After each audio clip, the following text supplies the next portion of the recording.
My younger sister, Lois, called me just before our mom's funeral. She hadn't replied to any of my messages, so I was surprised to hear from her. She told me she'd just come back from Hawaii with Keith and brought me some chocolates. I was really upset because she hadn't bothered to respond to me earlier, so I ended up yelling at her in front of everyone at the funeral.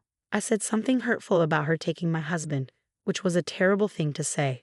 Lois was confused and just asked, "What?" before I hung up on her. I turned off my phone and tried to calm down as I sat with the rest of the family. My name's Emily, and I just turned 38. I grew up in a family of 4. My parents, my sister Lois, who's 6 years younger, and me. My parents were pretty strict, especially with me being the oldest. But they always spoiled Lois because she was charming. Whenever she wanted something, she'd flash a smile and say, "Emily, I want this," and I'd usually give in.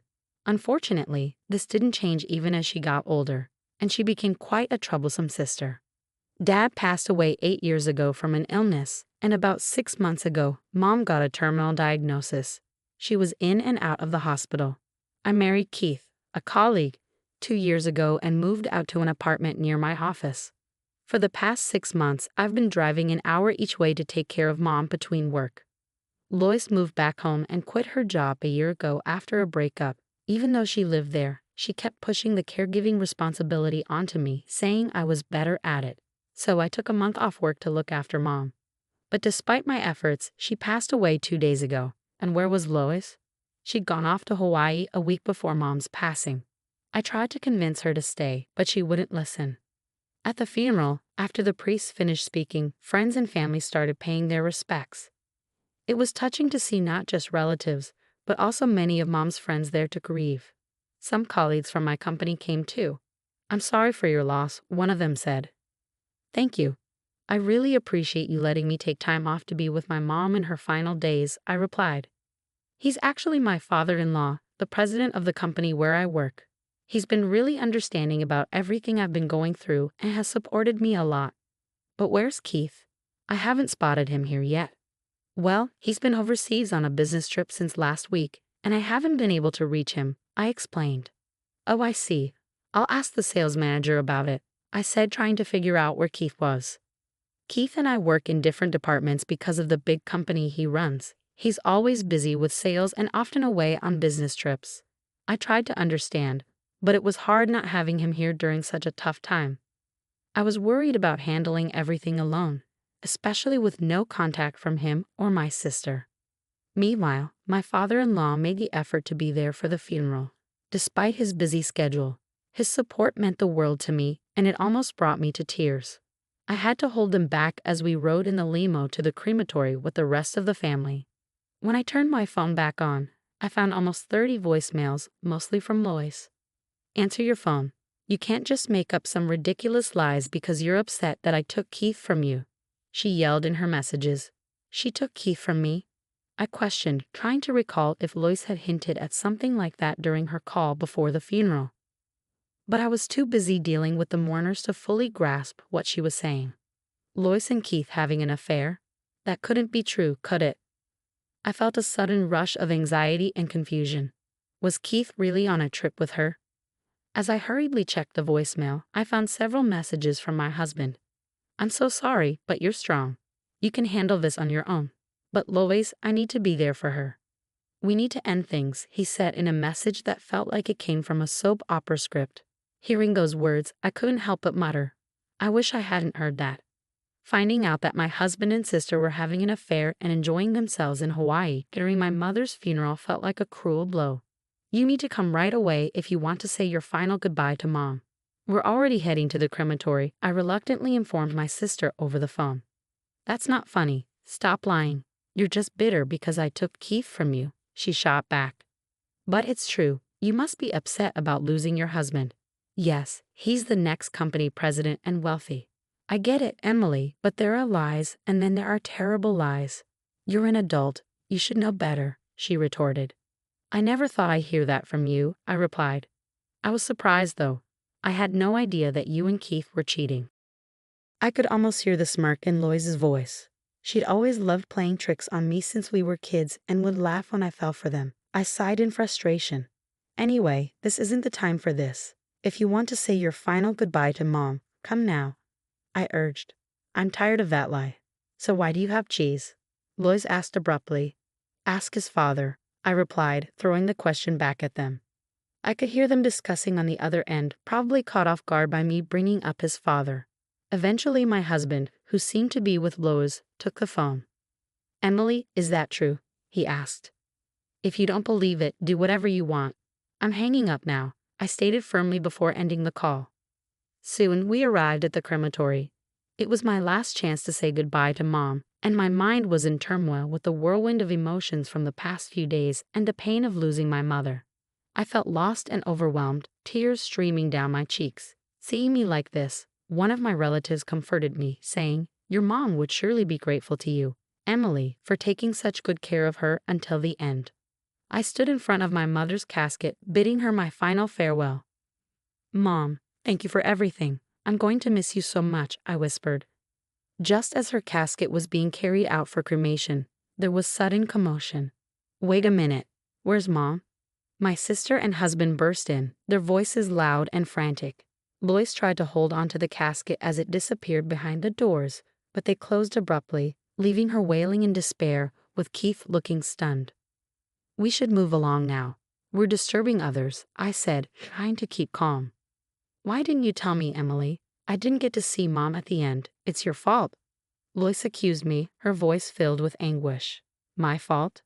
I echoed, bewildered by her accusation. Absolutely. If it was this serious, you should have told me earlier. You never said anything. Lois accused, her voice filled with frustration. I couldn't help but feel exasperated. How many times had I explained our mother's health condition to her? Every time she'd just brush it off, saying, I don't know how to handle any of this. I'll leave it to you, Emily. That's right. This all happened because you didn't explain how serious Mom's condition was. It's your fault, Lois continued to blame me. Even Keith, my husband, joined in, pointing fingers at me. I stared at them in disbelief. Then what were you two doing all this time? I demanded, my voice rising with anger. They gasped, finally falling silent. If you can't say it, I will. You were off on a fun-filled romantic getaway in Hawaii together, weren't you? As the relatives murmured, clearly taken aback by the unfolding drama, I couldn't help but feel the weight of their disbelief. For so long, whenever they asked, What's wrong with Lois? Or isn't Keith coming? I've been making excuses for them, trying to shield them from judgment. Mom, I'm sorry. I really wanted to say goodbye to you more peacefully, I whispered in my mind, seeking her forgiveness. Gathering my resolve, I knew I had to clear the air. When did this affair start exactly? You both knew I was on leave caring for Mom, right? I was struggling, asking for help countless times, but all you did was have fun together, didn't you? I questioned, my voice tinged with frustration and hurt. Enough. It's all your fault, Emily. You didn't keep Keith close enough. Lois snapped back. What's that supposed to mean? I demanded, my patience wearing thin. You need to prioritize your husband more. He's been feeling bored at home because all you talk about is work and caregiving. Poor Keith, Lois chided, her words dripping with disdain. Oh, so that's what he said, I retorted, shooting a glare at Keith, who quickly averted his eyes, unable to meet my gaze. Emily, you managed to marry a wealthy future company president, but you've become conceited. That's why he was drawn to me. It's always been like this with you, Lois continued, her tone accusatory. In reality, Lois had a history of stealing my boyfriends back in high school and university. The only time she didn't succeed was with Keith because she was already with her own boyfriend then. What a disappointment. From now on, I'll be with Keith and become the future president's wife. So break up with him, Lois demanded. Fine, you can have Keith. I'll divorce him, I declared, my resolve firm. By then, I was beyond caring. When I decided to marry Keith, I had no clue he was the president's son. He worked at a regional branch and later joined my department at headquarters. Keith was charming, easygoing, and quickly became part of our team. As we grew closer, I developed feelings for him. We started dating, and when he proposed, I was thrilled. It wasn't until I visited his parents' house that I learned his father was the company president. It was quite a shock. So promise me you won't come back later begging to avoid the divorce, Keith pleaded. I won't do that, I assured him. Are you really sure about leaving me? He pressed. Yes, I am, I replied firmly. If you leave me, no man will want to marry a workaholic like you. You know that, right? He warned. I'll live my life as I please on my own terms. But for today, please just say your final goodbye to Mom properly, I pleaded with him. Keith and Lois exchanged knowing looks, smirking as if they had won some sort of victory. The relatives watched on, their brows furrowed, clearly disturbed by the unfolding situation. I'm truly sorry for the scene you all witnessed. I apologized to my relatives, feeling a pang of guilt. I heard Lois whispering to me, always playing the good girl. I hate this about you. I've tolerated a lot from her because she's my younger sister, but I've had enough. I won't consider her family anymore. I'm divorcing Keith, and now I feel like I have no family left. All I can do is prepare myself for that reality. I bit my lip, feeling the weight of it all. 2 weeks have passed since then. I moved out of the apartment I shared with Keith, packed up everything, and settled into a new condo near the office. I've even put my parents' house up for sale. There's nothing left tying me to the past. Lois has moved in with Keith as I moved out.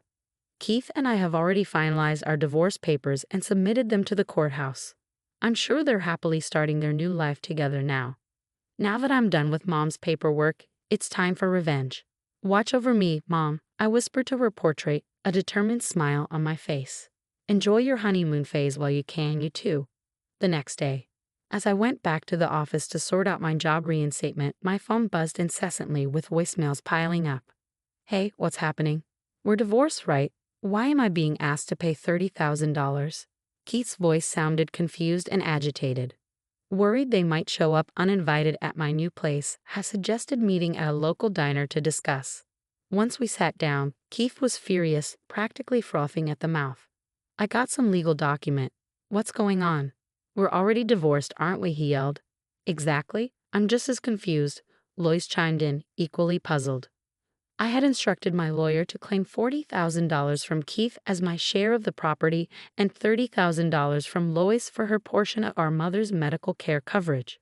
The documents must have arrived at their places. It was something they should have anticipated, but evidently didn't.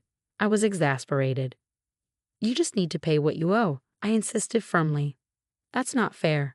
Don't think you can get away with this. I've suffered a lot of emotional distress. Should I sue you for that too? Keith threatened angrily. Emotional distress? You cheated, plain and simple. So pay up, I retorted, refusing to back down. They fell silent, perhaps realizing they couldn't argue with the law. Then, after a pause, Lois turned her gaze towards me. So, Emily, it's all about the money for you after all, she remarked coldly. Fine, I'll let Keith handle the payment.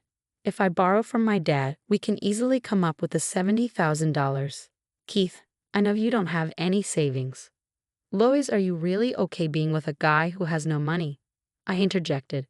Keith will become president soon, then he'll be wealthy. It's just a matter of time, Lois replied confidently. Oh, Lois, you're after the money too, aren't you? I couldn't help but comment, feeling a mix of disbelief and disappointment. No, I have plenty of love. Dad's been saying for a while that he'll retire at 65. So in 2 years, I'll be president, Keith asserted confidently. Really? That would be something, I replied, trying to hide my skepticism. I'm definitely going to be president.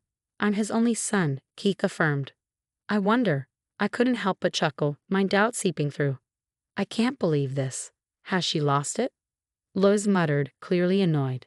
But the real revenge plan I had in store was just getting started.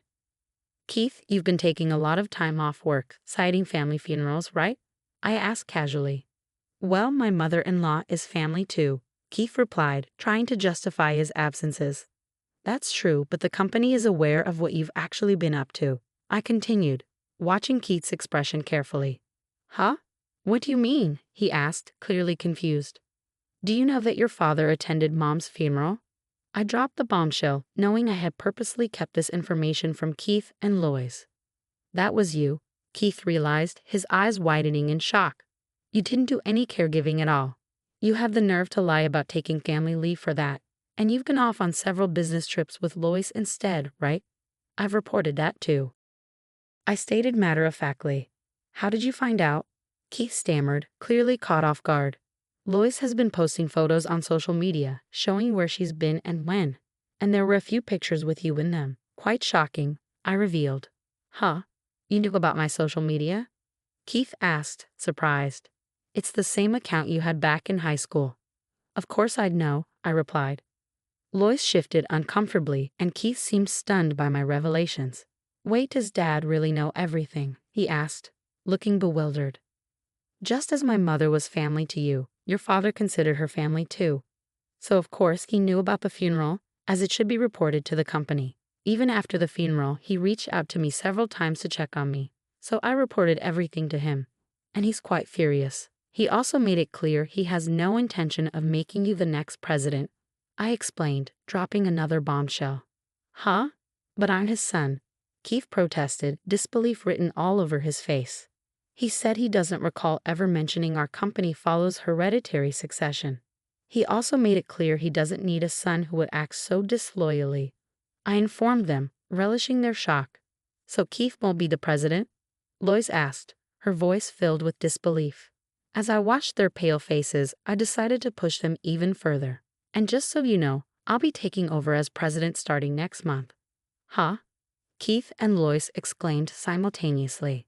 In fact, I've just received the official notice from the president and my superiors at the company. I've been formally appointed as the new president, I announced confidently. There's no way they'd make you president, Keith protested, clearly rattled. If you think it's a lie, why don't you call your father and ask? I challenged him. Keith hurriedly dialed his father's number, while Lois, his new wife, watched anxiously. So Emily is really going to be the president? It's true? So I won't become the president's wife? If I had known, I wouldn't have taken you from Emily. Lois lamented, her voice tinged with regret. But you just said you loved me, Keith muttered, stunned by the turn of events. That was considering your assets, I clarified firmly. What did you say? Keith's voice rose in confusion and frustration. Unable to tolerate their squabbling any longer, I stood up. If you two want to argue, do it somewhere else. And I'll be expecting the payment. Thank you. Wait, please don't leave me. Please, sis, support me, Keith pleaded desperately. I evaded their outstretched hands and walked away. Eventually, the couple ended up divorcing. Keith was demoted by his father and eventually resigned from his job. Now he works multiple part-time jobs every day to pay off his debts to me. Lois, on the other hand, is reportedly working at a bar at night. Initially, she seemed to be doing well, but she fell victim to a bad situation after being deceived by a dishonest man. Meanwhile, I've become the president. Admittedly, it's for a small company that operates as a subsidiary in the caregiving industry, established based on the proposal I submitted during my caregiving leave. However, the caregiving sector is projected to grow in the future, and I'm determined to excel. I'll give it my all from here on out.